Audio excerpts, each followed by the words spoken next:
इंदौर से एक चौंकाने वाली साइबर क्राइम की घटना सामने आई है, जहां पर शहर की एक 62 वर्षीय बुजुर्ग महिला को नकली सीबीआई अधिकारी बनकर ठगों ने पूरी तरह से अपने जाल में फंसा लिया। यह गिरोह इतना संगठित और तकनीकी रूप से मजबूत था कि उन्होंने महिला को पूरे 8 दिनों तक डिजिटल अरेस्ट करके रखा था और इस दौरान उनसे 27 लाख रुपए से ज्यादा की ठगी की है। इसी को लेकर लगातार दहशत का भी इलाके में माहौल है। जिस तरह 27 लाख रुपए की ठगी की गई है। पीड़ित महिला एक क्लर्क रह चुकी है। ठगों ने पहले खुद को टेलीकॉम अधिकारी बताया और फिर फोन किया और फिर कहा कि उनके नाम से 2 सिम कार्ड एक्टिव हैं, जिनमें से एक का उपयोग मनी लॉन्ड्रिंग में हो रहा है। जब महिला ने इनकार किया तो फिर उन्हें डराया गया और मुंबई के कोलाबा थाने में उनके खिलाफ एफआईआर दर्ज हो जाएगी, ये कहा गया।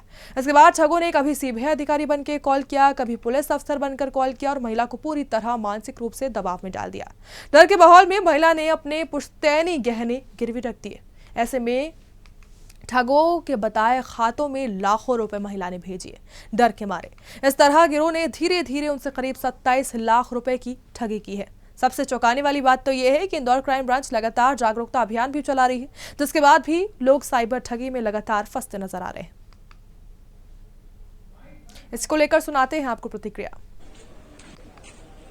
डिजिटल अरेस्ट का मामला सामने आया है। थाना क्राइम ब्रांच में उसमें एफआईआर रजिस्टर की गई है। सब फरियादी के द्वारा ये बताया गया 20 नवंबर को उसके पास एक कॉल आया था और सीबीआई ऑफिसर बनकर आनंद कुमार नाम बताया था और ये बोला था कि आपके खिलाफ थाना कोलाबा मुंबई में केस रजिस्टर्ड है, आपकी सिम में इलीगल ट्रैफिकिंग हुई है और इसके अलावा मनी लॉन्ड्रिंग का पैसा आया है। उसमें फिर अगले 1 तारीख तक मतलब 10-11 दिन तक कुछ घंटे उसको वीडियो कॉल पर लिया गया और वीडियो कॉल पर सीबीआई का भय दिखाकर कि मनी लॉन्ड्रिंग का पैसा आया है। इस तरह से उसके लगभग 26,70,000 के करीब 27,60,000 के करीब तकरीबन उसके द्वारा उसके साथ फ्रॉड कर लिया गया है। तो इसमें फिलहाल धोखाधड़ी की विभिन्न धाराओं में थाना क्राइम ब्रांच में केस रजिस्टर कर लिया गया है। कुल तीन बैंकों में पैसा गया है, जिसमें कि union bank, Punjab national bank और बंधन बैंक के अकाउंटों में पैसा गया है।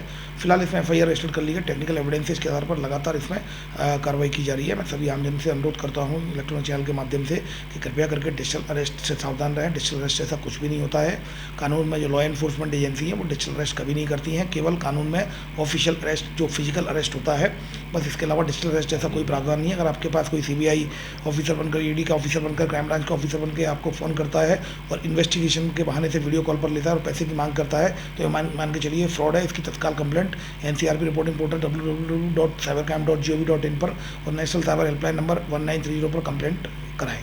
फरियादी कौन है इसके अंदर? फरियादी इसमें बुजुर्ग सीनियर सिटीजन है, इनकी उम्र लगभग 65 साल है और ये बैंक किसी प्राइवेट जो कंपनी है उसमें क्लर्क का काम करते हैं।